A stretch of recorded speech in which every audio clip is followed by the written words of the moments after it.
the value of k for which the system of equations kx minus y is equal to 2 and 6x minus 2y is equal to 3 has a unique solution. Students यहाँ पर हमारे को सबसे पहले ये देखना है कि यूनिक सॉल्यूशन की जो कंडीशन है ना वो क्या होती है। दिमाग में यूनिक सॉल्यूशन यहाँ लिखा हुआ आ गया ना, तो यूनिक सॉल्यूशन आते ही क्या करना है हमारे को, सबसे पहले क्या देखना है उसकी कंडीशन क्या होती है। आपको याद है a1 upon a2 not equal to b1 upon b2, ये दिमाग में फटाक से ब्लिंक करना चाहिए। अब उसने क्या बोला है कि भी एज यानी k की वैल्यू क्या होगी, इज इक्वल टू 3 होगी, नॉट इक्वल टू 3 होगी, नॉट इक्वल टू 0 होगी या फिर 0 होगी। अब ऐसी कंडीशन में a1 अपॉन a2 कहाँ से लाएंगे, तो फर्स्ट इक्वेशन दे रखी है ना, यहीं से ले लो। आप दोबारा लिखने के लिए ऑब्जेक्टिव क्वेश्चन है और समझने के लिए अगर लिखना चाहो तो यहाँ लिख लो।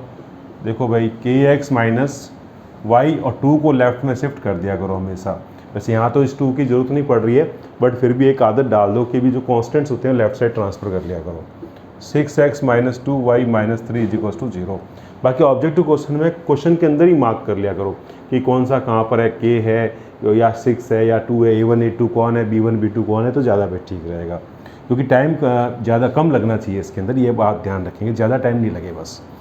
अब बच्चों देखो a1 अपॉन a2, अब इसमें क्या होगा, ये तो हो जाएगा a1 और ये हो जाएगा a2। इसके कोफिशिएंट्स कौन है, b1, यानी b1 माइनस 1 हो जाएगा, यहाँ से b2 कितना हो जाएगा -2। पुट कीजिए यहाँ पर, तो k upon 6 not equal to b1 कितना है -1 और b2 है मेरे पास -2, minus minus cancel, then k is equal to cross multiply करेंगे तो 6 ऊपर आ जाएगा और ये 1/2 मीन्स वैल्यू क्या आ गई, k नॉट इक्वल टू 3 आ गई।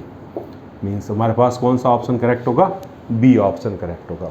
मीन्स आंसर हो गया आपके पास में बी।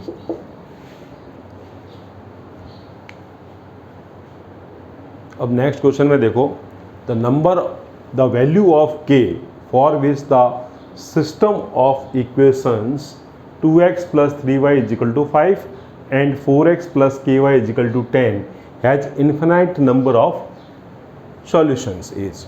अब यहाँ पर जो सिचुएशन दे रखी है ना, उसके अंदर ये देखना है जो दोनों इक्वेशन है वो किस फॉर्म में, ये वाली है ना।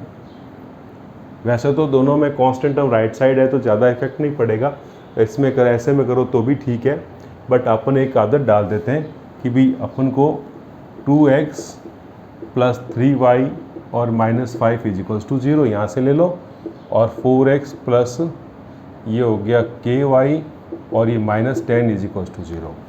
अब देखो इसके अंदर ये तो हो जाएगा a1, ये हो जाएगा a2, ये हो जाएगा यहाँ पर b1 मतलब y के जो कोफिशिएंट्स हैं, यहाँ पर ये हो जाएगा b2k और इसको अपन c1 और इसको अपन c2 कह देंगे।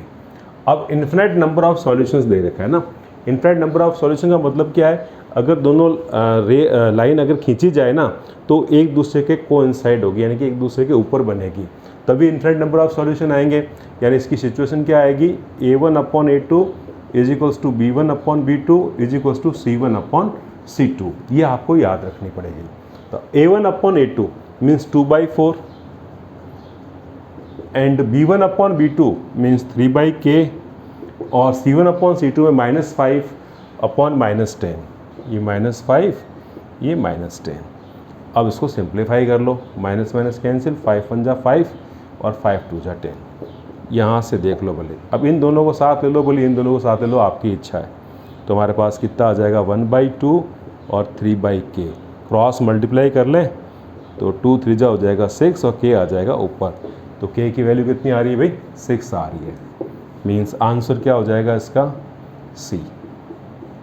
तो ऑब्जेक्टिव को करेक्ट करने के लिए बेसिक कॉन्सेप्ट पूरे क्लियर होने ज़रूरी है, ये ध्यान रखना। अब इस नेक्स्ट क्वेश्चन में क्या है, the value of k for which the system of equations x plus 2y minus 3 is equals to 0 and 5x plus ky plus 7 equals to 0 has no solution. तो k की वैल्यू क्या होगी, 4 options दे रखे हैं। देखो भाई सबसे पहले ऑब्जर्व करो सिचुएशन कौन सी है, नो सॉल्यूशन की। नो सॉल्यूशन का मतलब दोनों लाइंस क्या होगी, एक दूसरे के पैरेलल होगी। Means a1 upon a2 is equals to b1 upon b2 but not equal to C1/C2। याद कर लो आप सिचुएशन।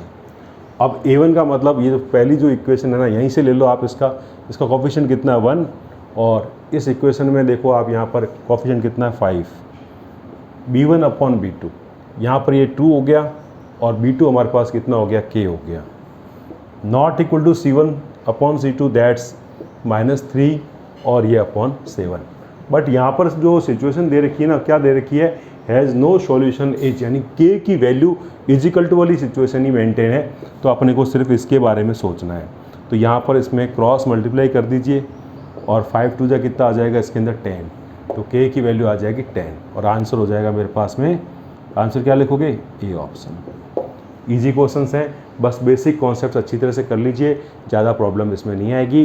बट ये ध्यान रखना, ऑब्जेक्टिव के अंदर टाइम सेव करना ज़रूरी होता है, यानी कम समय के अंदर उसको सॉल्व करना है। मीन्स नॉलेज के बाद में उसको कम टाइम के अंदर इम्प्लीमेंट करना और सॉल्व करना, ये स्ट्रेटजी बना के रखना है। Okay students, bye bye, all the best.